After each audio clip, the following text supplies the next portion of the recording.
ფლობს რა აზრი აქვს რუსთაველის პროტესტს, უნდა გავიდეთ თუ არა ყოველდღიურად და ასე შემდეგ. და ხშირად პასუხობთ, რომ ეს ძალიან მნიშვნელოვანია მათ შორის ჩვენი საერთაშორისო თანამეგობრობისთვის, პარტნიორებისთვის, რომლებიც ხშირად კითხულობენ არის თუ არა ისევ პროტესტი საქართველოში.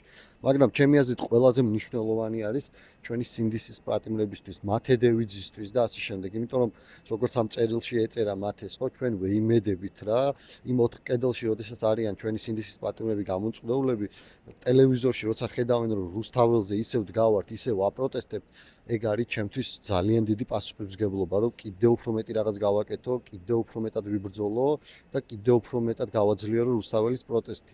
და არის კიდევ мотиваცია, რომ ეს ადამიანები აი ამდენი წნეხის მიუხედავად მაინც იბრძვიან, აი ციხიდანაც კი იბრძვიან, არ ნებდებიან და ჩვენ გარეთ ვართ ადამიანები და უფრო მეტი პასუხისმგებლობა, უფრო მეტი мотиваცია უნდა იყოს ჩვენთვის, რომ კიდევ უფრო გავფართოვდეთ, გავძლიერდეთ, სხვა ფორმები ვიპოვოთ პროტესტის რა. არ შეიძლება, უბრალოდ არ შეიძლება რომ რაღაც გავჩერდეთ, იმიტომ რომ ჩვენ სასწორზე ჩვენი ქვეყნის მომავალი დევს და ჩვენი ქვეყანა ჩვენი გადასარჩენია რა. ამიტომ ბიჭებს აქედან მოკითხვა ყველა სინდისის პატიმარს, ბრძოლა გრძელდება და აუცილებლად გავიმარჯვებთ. არც ერთი წამით არ გვავიწყდება ჩვენი სინდისის პატიმრები.